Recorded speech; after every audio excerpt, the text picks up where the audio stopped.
Class 10 का हम लोग का चैप्टर हो जाएगा 6।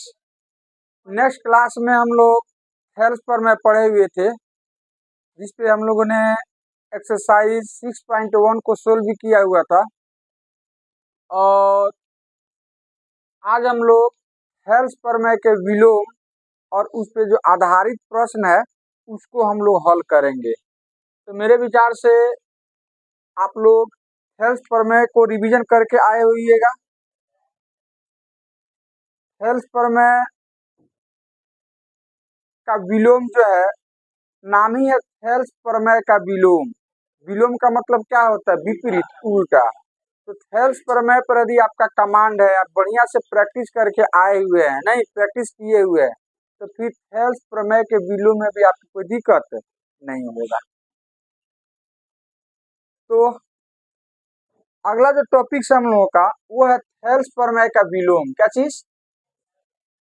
जो चैप्टर हो जाएगा हम लोगों का वो चैप्टर 6 ही है, त्रिभुज। क्या चीज? त्रिभुज।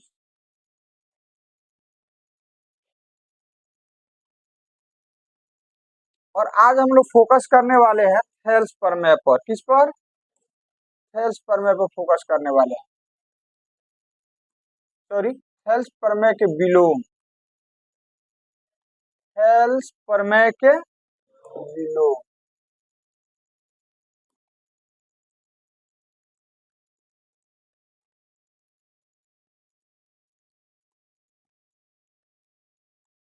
और उसके बाद हम लोग चलेंगे एक्सरसाइज पर। हेल्थ प्रमेय का विलोम क्या कहता है कि हेल्थ प्रमेय में क्या होता था? जैसे अपने पास एक त्रिभुज होता था। हेल्थ प्रमेय में क्या होता था कि अपने पास एक त्रिभुज होता था। मान लीजिए त्रिभुज हो गया। क्या हो गया? एक त्रिभुज हो गया ये। अब इस त्रिभुज का कुछ नाम हम लोग दे देते हैं। जैसे ये हो गया ए बी सी। उसमें क्या होता था कि किसी एक भुजा के समानांतर हम लोग रेखा खींचते थे। त्रिभुज में किसी एक भुजा के समानांतर पैरेलल हम लोग रेखा खींचते थे, तो वो अन्य दो भुजाओं को समान अनुपात में काटती थी। समान अनुपात में काटती थी। जैसे एक रेखा हम खींच रहे हैं और एक रेखा हम खींच रहे हैं, ध्यान से देखना है, बीसी के समानांतर हम खींच रहे हैं, तो स्वाभाविक देखो ये भी काटते हुए आगे निकलेगा और एसी को भी इस तरह से क्या करेगा? काटेगा। इस तरह कितने बिंदु पर काट रहा है? दो बिंदु पर। ए बी को काट रहा है यहाँ पर और एसी को काट रहा है यहाँ पर। तो इस पॉइंट का नाम दे देते हैं डी और इसका नाम दे देते हैं ई। जैसा कि कल हम लोगों ने नाम रखा हुआ था, अब हेल्थ पर में क्या कहता है कि यदि ये और ये पैरेलल हो। हेल्थ पर में क्या कहता है कि यदि बीसी और डी यदि पैरेलल हो, समांतर हो, तो इस स्थिति में एडी बाई डीबी बराबर ए बाई ईसी होगा। एडी बाई डीबी बराबर ए बाई ईसी होगा। ठीक है? किसने कहा था ये? हाँ, थेल्स ने कहा था ये बात। चलिए, तो यहाँ पर ये प्रमेय जो है, थेल्स प्रमेय का विलोम जो है, ये कहता है, मतलब थेल्स प्रमेय के जस्ट जो थेल्स प्रमेय था जस्ट इसका उल्टा है। थेल्स प्रमेय क्या कहा था कि किसी त्रिभुज में एक भुजा के समानांतर यदि हम रेखा खींचे तो वो अन्य दो भुजाओं को समान अनुपात में काटेगी। तो इसका विलोम क्या हो गया? उल्टा क्या हो गया कि किसी त्रिभुज में यदि हम रेखा को इस प्रकार खींचे कि वो दो भुजाओं को, किसी भी दो भुजा के यदि वो समान अनुपात में काटता है, तो जो रेखा आप खींचे हो वो तीसरी भुजा के क्या होगी? समानांतर होगी। मतलब समझो कि हम लोग हेल्थ प्रमेय में पढ़े थे कि यदि BC समानांतर DE, BC समानांतर, यदि BC समानांतर DE हो तो AD बाई DB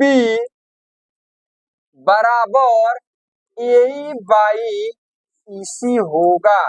इतना होगा, इतना होगा कब?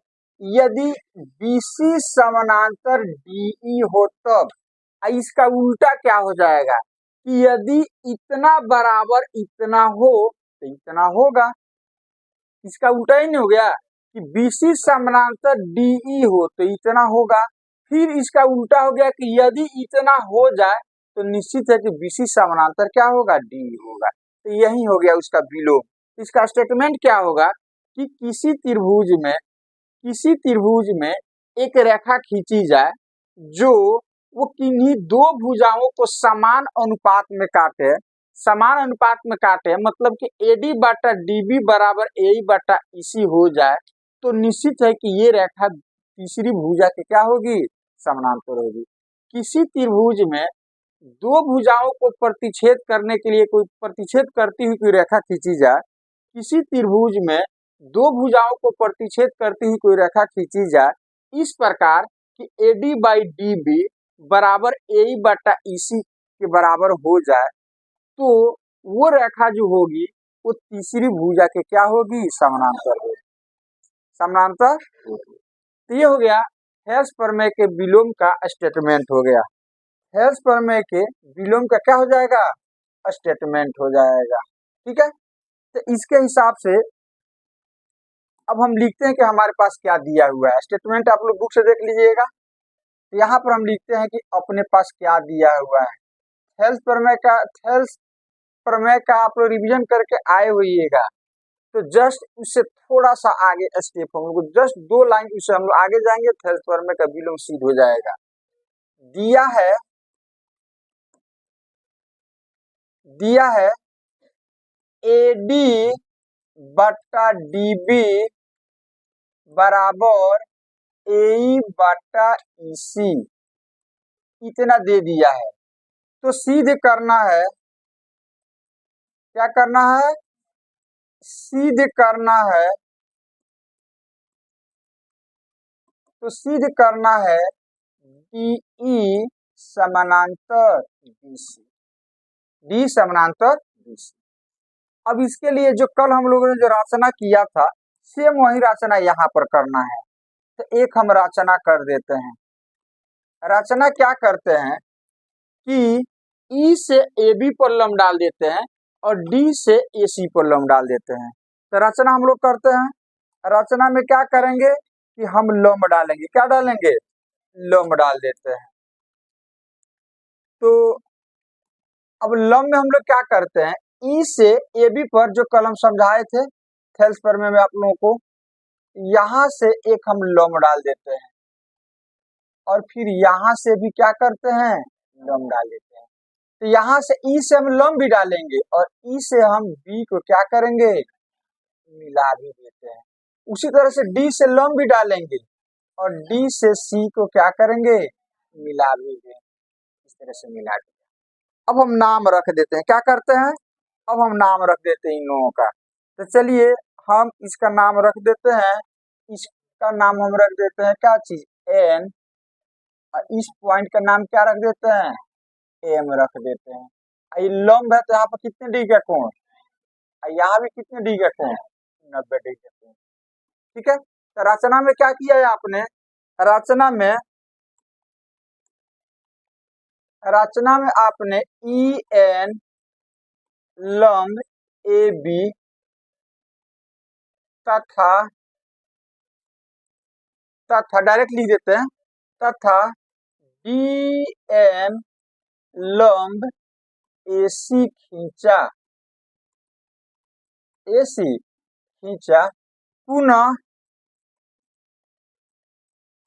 पुनः D को C से और E को B से मिलाया। मतलब DC और EB को क्या किया? मिलाया। DC एवं EB को मिलाया, मिलाया। अब हम चलते हैं परमाण, क्या चीज, परमाण। जैसा कि कल हम लोग मतलब नेक्स्ट क्लास में हम लोग हेल्थ प्रमेय में जो काम हम लोग किए थे वही काम हम लोग को यहाँ भी करना है। तो हम क्या करेंगे, अब एक एक करके लेकर चलते हैं। अब हम लेकर चलेंगे कि जब ईएन हमने ए बी पर लंब डाल दिया, जब ई एन लंब ए बी, तो अब यहाँ पर देखो, जब ईएन हमने ए बी पर लंब डाल दिया तो ए बी आधार हो गया। तो इस आधार पर कितना त्रिभुज बन रहा है उसको सेलेक्ट करते हैं। तो ये डॉटेड से खींचा हुआ है ना, उसको देखो ध्यान से। तो ए बी आधार पर एक तो त्रिभुज तो आपका ए डी बन गया और दूसरा बन रहा है बी डी ई, एक ए डी बन रहा है और दूसरा बी डी ई। तो दोनों का एरिया का अनुपात हम निकालेंगे नहीं। तो यहाँ पर डायरेक्ट हम लिखेंगे अब area, area of triangle A D ई बटा एरिया ऑफ ट्रिएंगल, हाँ डी ई बीच है, बी डी ई जो लिखना है लिखो। क्या लिखा है, बी डी ई बराबर। अब किसी भी त्रिभुज का एरिया यदि उसमें लंब हो, ऊंचाई हो, तो उसका एरिया होता है 1/2 गुना आधार गुना ऊंचाई के बराबर होता है। तो यहाँ पर हो जाएगा 1/2 गुना आधार। तो एडी का आधार एडी हो जाए, क्योंकि ए बी भुजा का जो पार्ट्स आएगा त्रिभुज में ना वही आधार होगा। तो एडीई में ए बी का पार्ट एडी हो गया, तो एडी आधार हो जाएगा। तो 1/2 गुना आधार गुना ऊंचाई, ऊंचाई तो ये नहीं होगा, ऊंचाई क्या होगा ई एन बटा 1/2 गुना बीडी का आधार। तो ए बी का इसमें टुकड़ा बीडी है तो बीडी आधार हो जाएगा और गुना ऊंचाई, शीर्ष लंब तो ई एन ही होगा। आई थिंक आप घर पे रिवीजन किए हुएगा थ्रेस पर में, तो आपको पता चल जाता होगा। तो यहाँ पर अब 1/2 से 1/2 कट जाएगा, E N C N cut जाएगा। अब जो बचता है उसको हम लिखते हैं। तो क्या बचा, तो area of triangle A D E बटे area, area triangle B D E बराबर एडी बटा डीबी, एडी बटा डीबी। इसको हम इक्वेशन 1 मान लें। क्या मान लेंगे इसको, एक जरूरत पड़ेगा तो हम लोग लिखेंगे, जरूरत पड़ेगा तो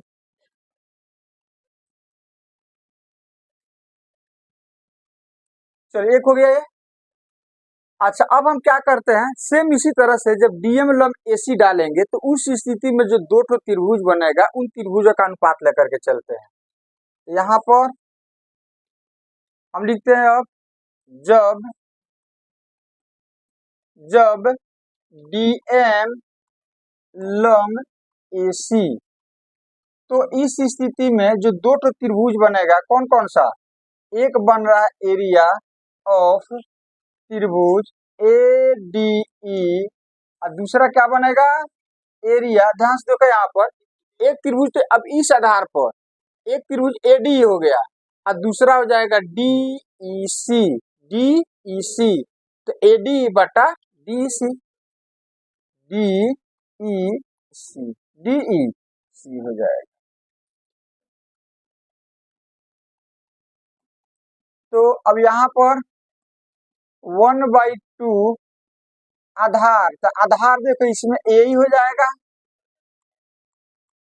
आधार गुने ऊंचाई हो जाएगा डीएम, डीएम साहब ऊंचाई हो गए और ये हो जाएगा 1/2 इसका आधार ई सी और हाँ लंब तो डीएम ही होगा। अब फिर 1/2 से 1/2 और डीएम से, अब जो बचता है उसको लिखते हैं एरिया ए डी ई बटा एरिया डी ई सी बराबर हो जाएगा ए ई बटा सी हो जाएगा। होगा इतना। ये हो गया आपका, इसको इक्वेशन कितना मान लें, इसको हम इक्वेशन कितना मान लेते हैं, 2 मान लेते हैं। इसको इक्वेशन कितना, 2 मान लेते हैं, इक्वेशन 2 मान लेते हैं।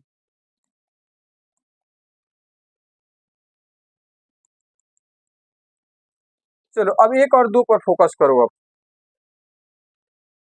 अब ध्यान से देखो यहाँ पर, इसके पहले क्या था कि ये और ये समानांतर था, तो इसका एरिया बराबर हो जाता था हेल्थ प्रमेय में।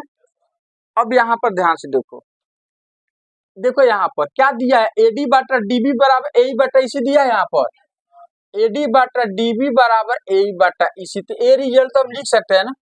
तो चलो इसको हम यहाँ पर लिखते हैं, देखते हैं हमको क्या मिलता है। तो लिखते हैं यहाँ पर, क्योंकि एडी बटा डीबी बराबर ए बटा इसी, ये हम अपने से नहीं लिख रहे हैं, इतना गिवन है, इतना दिया है, इतना दिया है। अब एक चीज बताओ, एडी बटा डीबी का मान इतना है, तो क्या इसको हटा कर ये चीज लिख सकते हैं। तो क्या लिखे हैं, एडी बाई डीबी को हटा कर ये वाला चीज लिखे हैं। यहाँ पर लिखते हैं एरिया ए डी ई बटा एरिया बी ई। अच्छा उसी तरह से ए बटा इसी के जब ये वाला चीज लिख सकते हैं, हो जाएगा एरिया ए डी ई बटा एरिया डी ई सी, ये हो जाएगा। अब इसमें देखो तो कुछ कटने वाला है क्या, जल्दी से देख करके बताओ तो क्या कटने वाला है। ध्यान से देखो, यहाँ पर देखो अंश में एडी है और यहाँ पे अंश में एरिया एडी है, तो एरिया एडी से एरिया एडी क्या हो जाएगा, कट जाएगा, ये कट गया। तो क्या बचा, इतना बराबर इतना, यही ना बचेगा। तो इसको हम लिखते हैं कि क्या बचा, तो यहाँ पर आपका बचेगा अब,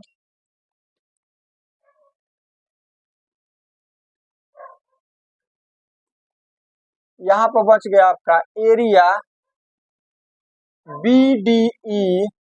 अब यहाँ पर ट्रायंगल लिखे ना लिखे कोई फर्क नहीं पड़ता है, एरिया बी डी ई बराबर हो जाएगा एरिया डी ई सी, इतना बचा आपका। अब आपने क्या सिद्ध कर दिया, ध्यान से देखो, अब इस डायग्राम पर हम आते हैं। अब इस डायग्राम पर आते हैं, ध्यान से देखो, यहाँ पर आपने सिद्ध कर दिया कि एरिया बी डी मतलब ये वाला एरिया और ये वाला एरिया बराबर है। तो फिर यहाँ पर 9th क्लास का कंसेप्ट आ गया कि दो त्रिभुज का एरिया बराबर हो और दोनों का आधार एक ही हो, तो जिन दो रेखाओं के बीच में होगी ना, वो दोनों क्या होता है, समानांतर होता है। तो ध्यान से देखो, BD का आधार भी D है और DEC का भी आधार भी D है, जो घनिष्ठ है, एक ही आधार है दोनों का। BD का आधार भी D है और DEC का भी आधार क्या चीज है, D है। एरिया भी बराबर है, आधार भी घनिष्ठ हो गया, और ये दोनों त्रिभुज D और BC के बीच में है। नहीं, इसका मतलब कि ये तभी संभव होगा जब D और BC क्या होगा, समानांतर होगा। किसी त्रिभुज का एरिया बराबर हो, एक ही आधार हो, तो 100% ये तभी संभव होता है जब जिन दो भुजाओं के बीच वो स्थित है वो दोनों क्या हो, पैरेलल हो। तो है ऐसा, दो त्रिभुज हमको मिला जिसका एरिया क्या चीज है, बराबर है, और एरिया के साथ साथ उसका आधार भी उभयनिष्ठ है, एक ही आधार है। तो 100% हम इस आधार पर कह सकते हैं कि D समानांतर क्या होगा, BC होगा। बस एक लाइन यहाँ तक तो हम उसमें आए हुए थे, 2 तक आए हुए थे ना, हेल्थ प्रमेय में 2 तक हम आए हुए थे। वहां के बाद से हम लिखे हैं क्या चीज कि ये रिजल्ट जो है जो दिया है वो चीज लिखे हैं, इसके आधार पर 1 और 2 से ये वाला हम लिख दिया है, ये कट गया, इतना आपका आ गया। अब हम देखते हैं कि दोनों के एरिया बराबर है और दोनों का आधार एक ही है, इसका मतलब कि ये D और BC क्या होगा, समानांतर हो जाएगा। तो लिखते हैं इस रिजल्ट को, लिखते हैं यहाँ पर, चूंकि त्रिभुज बी डी ई, त्रिभुज बी डी ई तथा त्रिभुज डी ई सी का एक ही आधार, एक ही आधार, एक ही आधार डीई है तथा तथा दोनों रेखाओं डीई एवं डी एवं बीसी के बीच स्थित है, बीच स्थित है, इसलिए इसलिए इसलिए डीई समानांतर क्या होगा, इसलिए डी समानांतर डी समानांतर, यही हो गया हम लोग का थेल्स प्रमेय हो गया, थेल्स प्रमेय का विलोम हो गया, थेल्स प्रमेय का विलोम हो गया, ये वाला हो गया थेल्स प्रमेय का विलोम हो गया, ये वाला।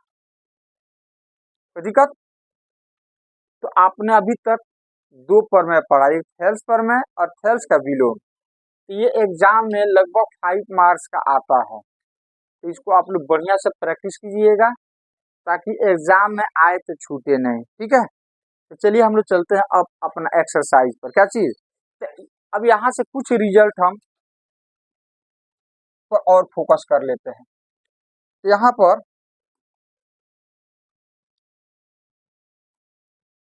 सम इम्पोर्टेंट रिजल्ट्स,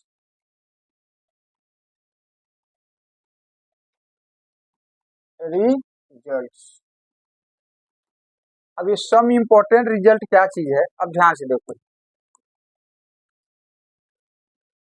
पहला जो अब आपको याद रखना है,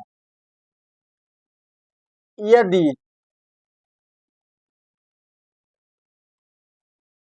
अब ध्यान से देखो यहाँ पर, यदि इसको हम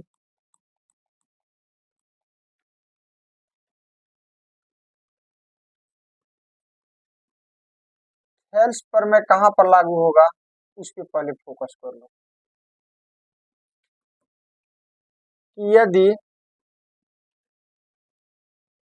डीई समानांतर बीसी, डी समानांतर, तो यहाँ पर एक छोटा सा हम पहले त्रिभुज बना देते हैं तब आपको समझ में आएगा। छोटा सा त्रिभुज यहाँ पे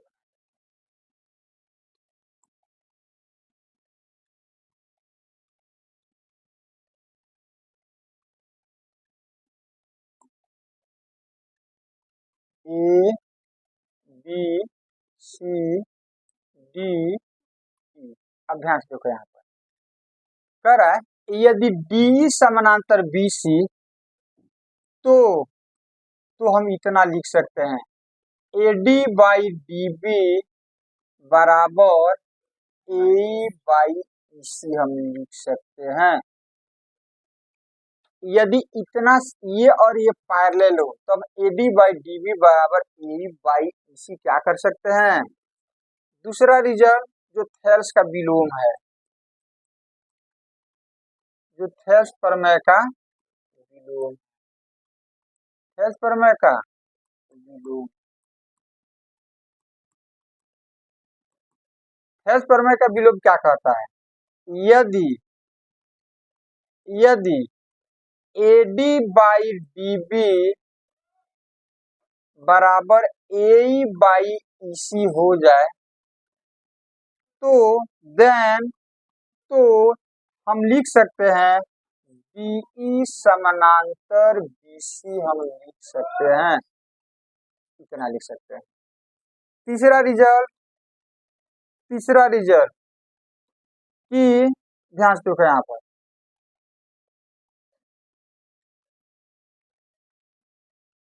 थेल्स प्रमेय में ही ये भी रिजल्ट आएगा, ये भी रिजल्ट थेल्स प्रमेय का ही है, ये भी रिजल्ट थेल्स प्रमेय का ही है। थेल्स प्रमेय क्या कहता है, यदि DE समानांतर BC तो अब देखो यहाँ पर कुछ रिजल्ट हम लिख रहे हैं, जो बहुत सारा रिजल्ट इससे हम निकाल सकते हैं। तो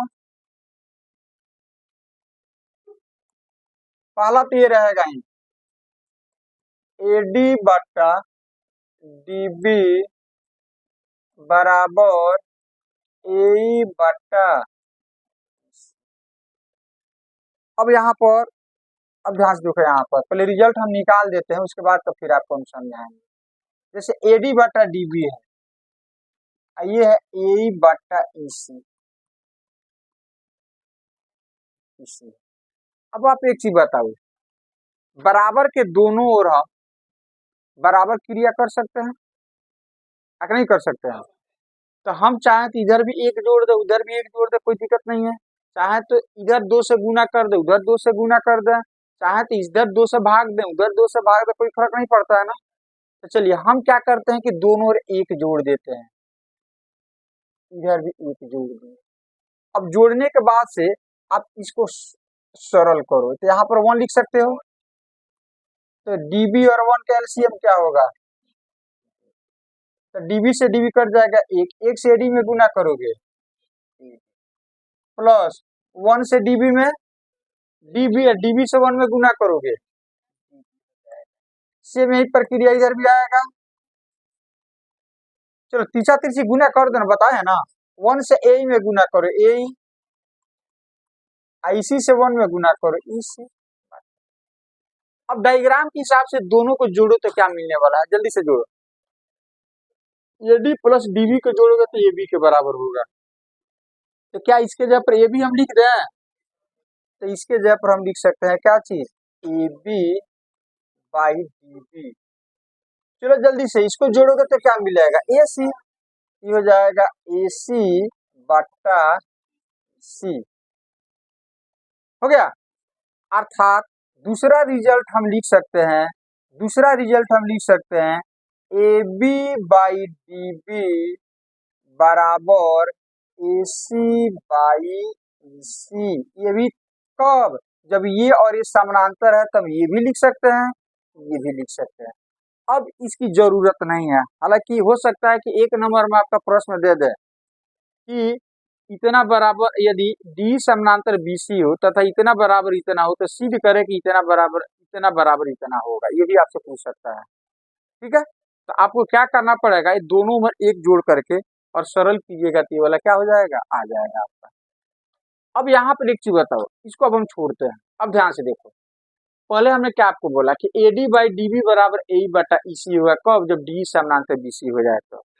अब B समानांतर BC है तो क्या क्या रिजल्ट आ सकता है, तो इसके आधार पर हमने प्रूफ किया। ध्यान से देखो, यहाँ पर AB बटा DB, AB बटा बराबर AC बटा EC, देखो यहाँ पर है। तो इसका बड़ा भुजा और इसका ये वाला छोटा भुजा का अनुपात, तो इधर से वैसा ही होगा, तो इसका इधर बड़ा वाला, ये वाला क्या हो जाएगा, छोटा वाला।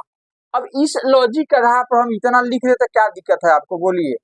अब हम लिख रहे हैं AB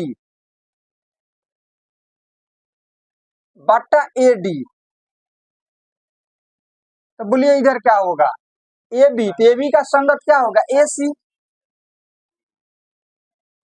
और AD का संगत क्या होगा, AD का संगत AE। देखो ना डायग्राम में, AD का संगत यही ना AE होगा, AB का संगत AC, अच्छा AD का संगत AE, यहाँ AB बटा AD है तो स्वाभाविक है AC बटा AE होगा। अब इसी को यदि आप पीछा पीछे गुना करते हो तो ये भी रिजल्ट हम लिख सकते हैं, ये भी रिजल्ट हम लिख सकते हैं 4 नंबर में। ध्यान से देखो, यहाँ पर AC इधर आ जाएगा, AD उधर चला जाएगा, तो हम ऐसे भी लिख सकते हैं AB बाई AC बराबर, अब AD पीछा पीछे क्रॉस, तो AC यहाँ पर आएगा तो AD यहाँ पर आ जाएगा, तो AD by AE, AD by, अब देखो क्या लिख दिया, AB बटा AC, बराबर AD बट्टा AE। हो गया। इस त्रिभुज के बड़े भुजाओं का अनुपात बराबर त्रिभुज के दोनों छोटे भुजाओं का अनुपात, संगत भुजाओं का अनुपात। ये रिजल्ट हो गया यहाँ पर। इस तरह से आप बहुत सारा रिजल्ट अपने से क्या कर सकते हैं, लिख सकते हैं। आप चाहे तो DB बट्टा AB बराबर EC बट्टा AC भी लिख सकते हैं, नहीं लिख सकते हैं। तो ये सारा रिजल्ट जो है आप लिख सकते हैं कब, जब DE समानांतर BC होगा तब इतना आप लिख सकते हैं। और इन रिजल्ट है, जो परिणाम है, इनकी जरूरत हमें चैप्टर में एक्सरसाइज में पड़ेगा, एक्सरसाइज में पड़ेगा। तो चलिए स्टार्ट करें चैप्टर।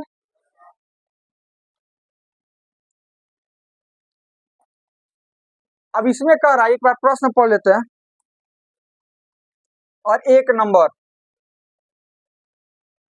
सॉल्यूशन में 1 नंबर में कह रहा है, देखिए यहाँ पर आकृति 6.17 1 और 2 में D समानांतर BC, 1 और 2 में इसमें और इसमें जो है ना, ये D समानांतर BC है, D समानांतर BC, और इसमें भी D समानांतर BC है। तो कह रहा है 1 नंबर में EC का मान ज्ञात करें।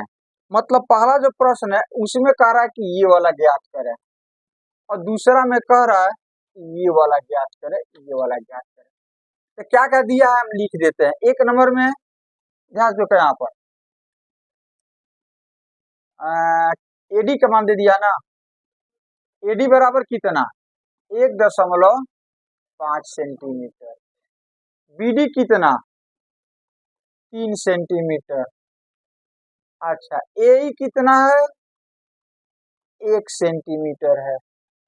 तो आपको निकालना कौन सी है, और आपको निकालना है EC। तो EC बराबर, अब ध्यान से देखो यहाँ पर, क्योंकि DE समानांतर BC, तो जब ये और ये समानांतर है तो थेल्स प्रमेय लागू हो जाएगा। तो थेल्स प्रमेय क्या कहता है कि AD बट्टा DB बराबर AE बट्टा EC। इसलिए हम लिख सकते हैं AD बट्टा DB बराबर AE बट्टा EC, इतना हम लिख सकते हैं। कहाँ से आया, ये आ जाएगा या BPT से, या थेल्स प्रमेय जो भी लिखना लिखिए, या प्रमेय 6.1 से, तो जो आपको याद है उसे लिखिए। तो थेल्स प्रमेय, चलिए थेल्स प्रमेय से इतना आया। अब सबका मान बैठा दो, सबका वैल्यू बैठाओ। AD कितना है 1.5, ये कितना है 3 बराबर 1, और ये हो जाएगा EC हो जाएगा। अब तिरछा तिरछी गुना कर दो। तो पहले इसको चाहो तो हटा सकते हो, यहाँ पर हम चाहें तो अपने पास से 3.0 लिख सकते हैं, लिख सकते हैं ना। तो ध्यान से देखो, अब यहाँ पर मैथमेटिक्स के कुछ रूल होते हैं। जैसे इधर देखो, दशमलव के बाद 1 अंक है, और इसमें भी दशमलव के बाद 1 अंक है, तो ये दशमलव से दशमलव कैंसिल हो जाएगा। तो 15 दूनी काट दें, तो 15 दूनी ऊपर बचा 1, कितना 1। तब तीसरा तीर गुना करते, इसी को 1 से गुना करोगे इसी हो जाएगा, और 2 को 1 से गुना करोगे तो इतना ही आपका क्या हो जाएगा, आंसर हो जाएगा, इतना ही आंसर हो जाएगा। तो दूसरा भी आप ऐसे ही बना लीजिएगा, D समानांतर BC, इसलिए इतना बटा इतना बराबर इतना बटा इतना हो जाएगा। तो दिक्कत, ये डायग्राम इसका नहीं है, अपने से इसका डायग्राम आपको बनाना पड़ेगा, अपने से बनाना पड़ेगा, ठीक है। तो चलिए प्रश्न पढ़िए क्या कह रहा है 2 नंबर में। कह रहा है किसी त्रिभुज PQR की भुजाओं PQ और PR पर क्रमशः बिंदु E और F स्थित है। निम्नलिखित में से प्रत्येक स्थिति के लिए बताइए कि क्या EF समानांतर QR है। तो पहले तो आपको एक त्रिभुज PQR बनाना पड़ेगा, एक त्रिभुज पहले आप बना दो। क्या बनाओगे, एक त्रिभुज आप पहले बना दो। तो चलो एक त्रिभुज बना देते हैं, हो गया। इसका नाम क्या देना है जल्दी से बोलो। इसका नाम देना है पी क्यू आर, इसका नाम देना है पी क्यू आर, नाम देना है इसका, ठीक है। अच्छा अब कह रहा है, ध्यान से देखो यहाँ पर पी क्यू और पी आर पर ई और एफ बिंदु लेना है। पी क्यू पर एक बिंदु ई लेना है और पी आर पर एक बिंदु एफ लेना है और दोनों को मिला देना है। तो चलो हम यहाँ पर एक बिंदु को, पी क्यू पर कौन सा बिंदु लेना है, ई, एफ नहीं, ई, और पी आर पर आपको लेना है एफ। अब ये दोनों को मिला देना है, दोनों क्या करना है, तो दोनों को आपको मिला देना है। तो चलो मिला दे रहे हैं, आप मिला दे रहे हैं। अब ये डायग्राम आपका हो गया प्रश्न के हिसाब से। अब हम लोग डाटा पढ़ते हैं जो आगे क्या कह रहा है, ठीक है। एक नंबर में डायग्राम यही रहेगा। अब एक नंबर में देखते हैं कि क्या दिया है, सॉल्यूशन में चलते हैं हम लोग। पहला लिख देते हैं क्या दिया है, दिया है पीई बराबर 3.9 सेंटीमीटर। अच्छा ई क्यू बराबर 3 सेंटीमीटर। पी एफ बराबर कितना, और एफ आर 2 अब ये काम करो, एक काम करो, हर 1 2 3 हर प्रश्न यही डायग्राम बनेगा, तो आप बना लेना। नहीं, हम एक बना करके आपको यहाँ पर, चलो P कितना है, तो 3.9 हो गया। अच्छा EQ कितना है, ये हो जाएगा 3 सेंटीमीटर। अब PF कितना है, तो जाएगा 3.6 सेंटीमीटर। और FR कितना है, अच्छा हमको सिद्ध करना है कि क्या ये और ये समानांतर होगा, तो ये और ये समानांतर कब होगा, जल्दी से बताओ। ये और ये समानांतर कब होगा, जब इतना बटा इतना बराबर इतना बटा इतना आ जा, मतलब इतना बटा इतना का मान निकालेंगे और उसके बाद फिर पी एफ बटा एफ आर निकालेंगे। यदि दोनों बराबर आ गया तो ये समानांतर होगा। तो इसका विलोम यही ना कहता है, ये समानांतर कब होगा, यदि इतना बटा इतना बराबर इतना बटा इतना आ जा। तो चलो हम मान निकालते हैं।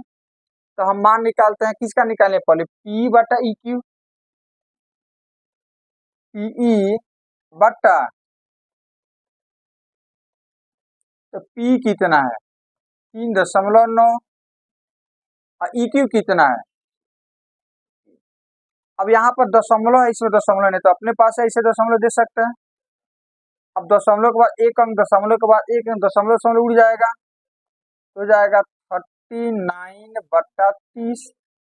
अभी कटने वाला है किस टेबल से, या यहीं से 3 से काट सकते थे, चलो यहीं से काटने का जरूरत है ज्यादा हम लोग को लंबा चौड़ा जाने, चलो यहीं से कट जाएगा। कितना 13, 1.3, ये हो जाएगा 1.3। चाहे तो इसके नीचे लिख सकते हैं जरूरत पड़ेगा तो। अब हम निकालते हैं एफ, पी